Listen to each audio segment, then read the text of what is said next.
Good morning, everyone. It is truly my pleasure to be here today to share my knowledge and insights on the application of machine learning techniques in the field of dentistry. And so I would like to thank my supervisor, Dr. Ali, who provided this opportunity for me. Besides being an orthodontist with almost 6 years experience of dealing with dental students and almost 10 years of providing orthodontic care to patients, I have always been fascinated by the technological advancements and their application in dentistry. And that is why I decided to pursue my studies in this field, hoping to improve the patient's outcome and also to advance the dental practice. Today, I'm going to talk about two different applications of machine learning techniques in the field of dentistry. One of them is through a text mining approach, and the other one is an image mining technique. The first project introduces a deep learning model to classify the skeletal growth phase of patients on 3D radiographs. As everybody knows, understanding the growth and development of specifically children and adolescents is an important task in the field of medicine and dentistry. And bone age is routinely prescribed by pediatricians, orthodontists, and endocrinologists to identify the maturation of a person. And this is the most accurate method to analyzing the maturation of an individual because, compared to the chronological age or different types of age estimations. And in the field of orthodontics, specifically, apart from the selecting the appropriate appliance to produce the required changes in the rate and direction of the jaw growth, the treatment timing is also critical. Traditionally, analyzing the pattern of ossification of the non-dominant trees has been used to determine the skeletal age of the patient, and it has been introduced as the gold standard for this procedure due to its simplicity and availability of multiple ossification centers and its minimal radiation dose. However, it has always been criticized because of the time spent and experience required, and also the inter and intra-rater variability. So in the field of orthodontics, the application of analyzing the cervical vertebral maturation has been the method of choice. It can be done on a lateral cephalogram radiograph, which is routinely prescribed by orthodontists to analyze the patient's growth. And for diagnosis, it is used for diagnosis, treatment planning, and analyzing the progress of the orthodontic treatments and its follow-up. It uses the lateral cephalograms for analyzing the changes that occur in the sizes of the vertebra. Actually,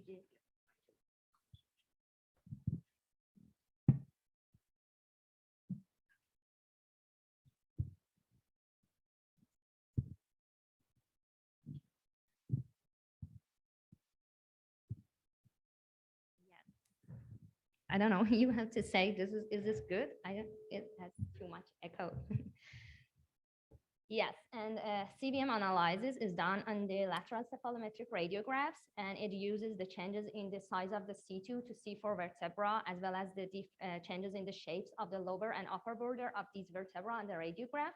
And a major advantage of using CVM in orthodontics is that it prevents the additional exposure by requesting the hand wrist radiograph. However, due to the high amount of radiographic noises and also the intrinsic limitations of 2D radiographs, this procedure is somehow prone to errors, specifically for clinicians lacking the adequate knowledge and experience. That is why today CBCTs or 3D radiographs, which are cone beam computed tomographies, are mostly and widely used in the field of orthodontics for this purpose because they eliminate the errors occurred with the 2D radiographs, including they have a higher resolution, they limit the magnification errors, and that is why they can be used in the field of dentistry because they provide a good view and 3D view of the hard and soft tissues of the patient's head. And compared to the conventional CTs, they provide an image with a higher accuracy, higher precision, low radiation dose, and also the low cost. However, analyzing the CVM using this technique also is time consuming, and it needs a high amount of experience, as different orthodontists may interpret the features differently. That is why we plan to automate this process, and we hope to save the time, increase the efficiency and consistency of the CVM analysis, and to reduce the workload of the clinicians. In here, you can see in the left side, this is the plain hand wrist radiograph that is routinely used and is the gold standard for analyzing the bone age of the patients. And the right side is the one which mostly used by orthodontists. This is called the CVM staging. It has 6 stages from 1 to 6 introduced by Bachetti et al. And as you can see, there are some changes as over time. There are some changes in the shapes of the vertebra from C2 to C4, from the trapezoid to horizontal rectangle and also vertical rectangles, and also the presence or absence of some kind of notch or concavity on the lower border of C2 to C4. And these features can differentiate the different growth stages of the patients in terms of the bone age. CVM1 and CVM2 mostly refer to the peripubertal growth stage. CVM3 is referred to the circumpubertal growth stage, in which we expect the patient to have the growth spurt. And CVM4 to CVM6 are categorized as the postpubertal growth stages. So given the importance of CVM classification in the clinical application is to determine the optimum timing for growth modification treatment, the purpose of our study was to introduce an fully automated method to classify the CVM stages based on the growth phase of the patients and predict for the amount of growth growth as expected for each patient. To do so, first of all, we imported DICOM images of the patients into an image processing program, which is called ITK Snap. And it included 3 different views of the patients, as we just needed the profile or sagittal views of the patients for our analysis. We just exported these slices, including almost 536 slices for each patient, into a PNG format for further analysis. And the images were cropped, just including consist the lower part of the images, including the C2 to C4 vertebra.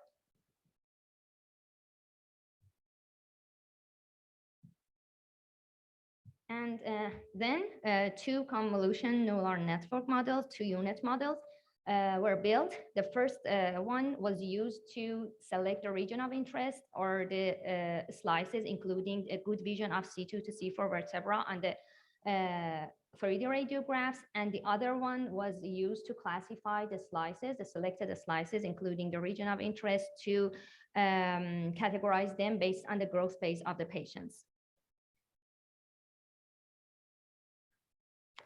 And these confusion matrices show the performance of our model. The metrics on the left side shows the application of the model on a training data set with the accuracy of almost 95.8%. And the right one is was used on 88 slices. There were unseen data sets and new ones, and they were not using for training the model, and the accuracy was found to be 84%. That was really acceptable according to the fact that we didn't do any kind of labeling or annotation before classifying the growth phases. And if I want to give a summary about this project, we applied the machine learning technique and 2-unit models to predict the growth phase of the patients using the 3D radiographs. And our project was novel in 2 ways. First of all, we used 3D slices, which was compared to the previous studies, a novel technique, because all of them were worked on the 2D lateral cephalograms. So by using 3D radiographs, the accuracy of our images and the resolution was much higher. And the other novelty of our project was that we didn't do any kind of annotation or labeling, and we just trained the model by selecting the region of interest and just importing the slices into the model and getting the outputs. And from the clinical standpoint, in this method can save time and effort by clinicians, and it can improve the accuracy and consistency of CBM analyses because it is much more objective and more accurate, and specifically for people with craniofacial anomalies, because there are several errors and variability between different orthodontists to determine their growth stages, and it can help them by reducing the subjectivity assessment. The second project we worked on was to use different NLP techniques to classify and predict the periodontitis stage and grade of the patients. Periodontitis is the sixth most common inflammatory disease, and it affects the supporting structure of the teeth, including bones and gums. And its progression can impose some adverse effects on the oral and systemic health, resulting in tooth loss or reduction in the mastication performance. And also it has association with some systemic disease, including diabetes or heart disease. So early diagnosis and treatment of this disease can improve the oral health related quality of life of the patients. And moreover, it can eliminate or prevent the consequent, timely, and costly dental treatment. And periodontitis is usually defined in two terms. First of them is the stage, which refers to the severity and extent of the problem, and it is categorized from 1 to 4. And also the grade, which refers to the prognosis of the disease and its responsiveness to standard therapeutic principles, and it is categorized from A to C. And traditionally, clinicians need to analyze the clinical, radiographic, systemic, any type of information about the patients that are collected in patient notes and periodontal charts over time to identify the stage and grade of the disease. And so this procedure is somehow time consuming, and it needs a high amount of experience, and so prone to errors because of its subjectivity. So we decided to use two NLP techniques, including BERT and regex, to extract the semantic information from the textual notes, which were collected as unstructured text files in the patient's notes, to identify the contributing variables that could predict for the stage and grade of the disease, and to have a comparison between these two methods to find out which method works best. Our data included unstructured text collected from 309 patients, and including information about the patient's medical history, dental history, systemic health, and also their periodontal charts, which included information about the clinical examination of the patient, including the probing depth, clinical attachment loss, and also the presence or absence of plaques or bleeding. The first method was using regex and multi-layer perceptron for prediction of the stage and grade. And after importing the notes, the texts were cleaned and pre-processed, and the pattern were identified, and some contributing or variables were extracted from the text. And finally, they exported as CSV format. These are a list of extracted contributing variables from the patient's notes, including heart rate, blood pressure, history of periodontal surgery, presence of tooth stain, calculus, smoking history, presence or absence of bone loss, tooth mobility, diabetes, or allergies. And these are the variables extracted from the periodontal charts, including the number of teeth with pockets and the pocket score, which were categorized into localized or generalized based on the amount of the probing depths and also the number of teeth that were affected. and the count of teeth with clinical attachment loss and its score, and also the count of teeth with bleeding and plaque. And finally, these variables were used for prediction, and we used a multi-layer perceptron with 2 hidden layers.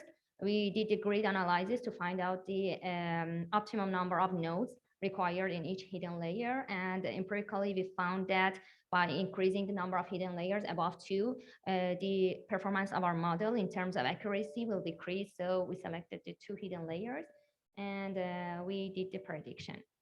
I will share the results with you after just explaining the second method. And the other method was a BERT model that was used for classification and prediction of the stage and grade of the disease. The patient notes were cleaned and they were tokenized at ward and subward levels, and they were fed into a pre-trained BERT model. The extracted features were aggregated using a recurrent neural network, and they were pulled into a sequence of vectors. And finally, a classification neural network model, including a single layer, fully connected network, was used to predict for the stage and grade and change it to the probability distribution. It means that for each input text, the selected stage and grade was the class with the highest probability. And here is the result that show the that compares the regex model, output of the regex model with the BERT one.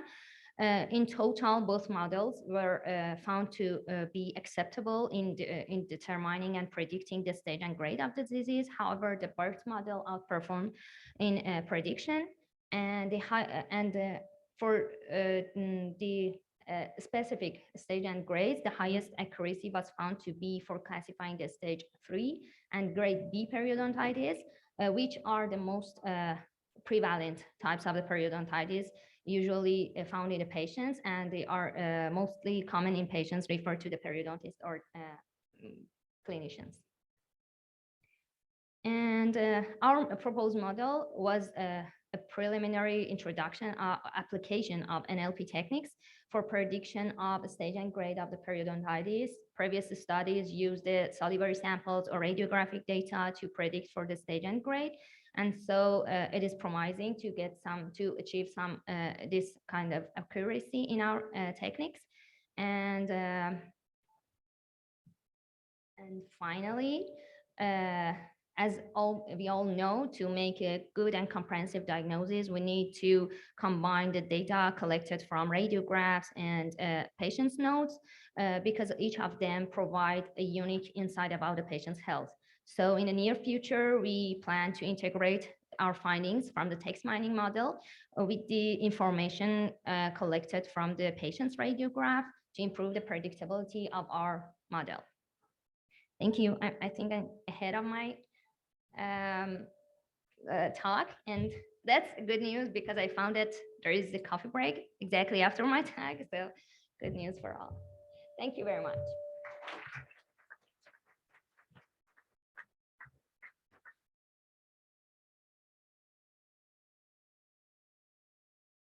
Hello. Okay.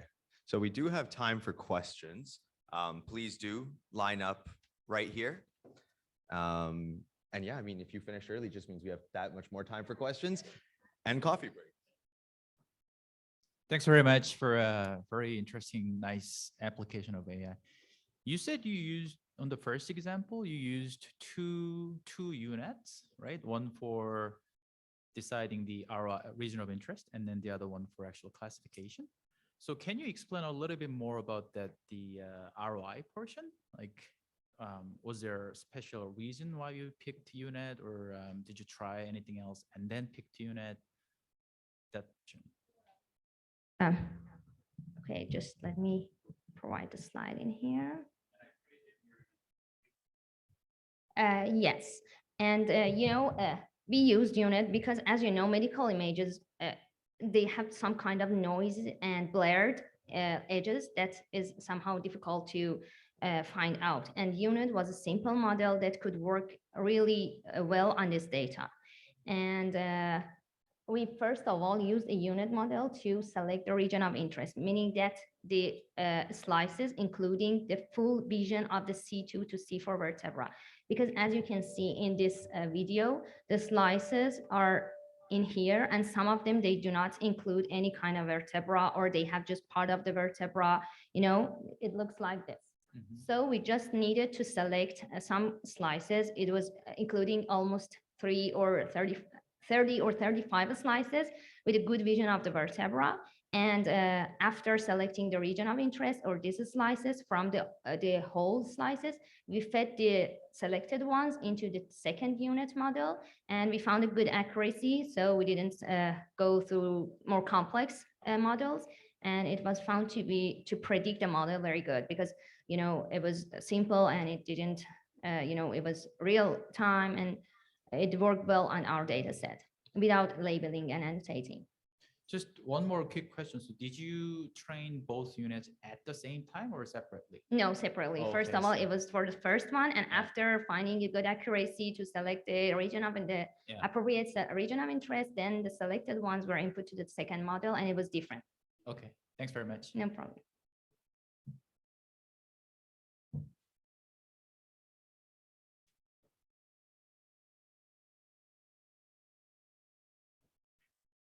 Hi, great presentation. Thank you. So I have a question with the first project. Mhm. So you said you didn't do the network don't need any annotations, but I don't understand the part that that is a classification problem. So you need to feed only classification labels.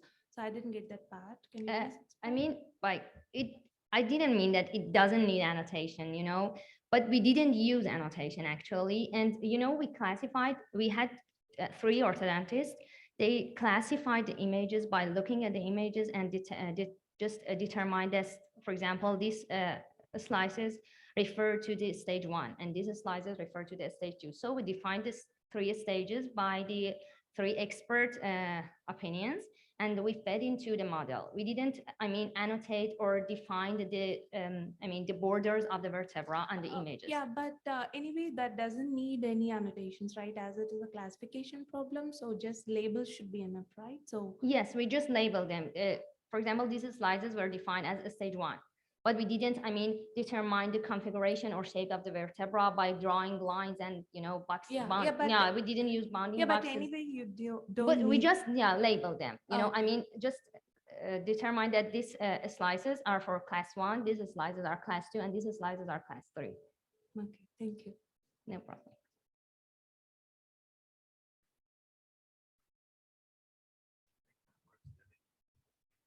Last call for questions. Well, thank you very much. Thank you very Dr. much. Ameli. A round of applause, please.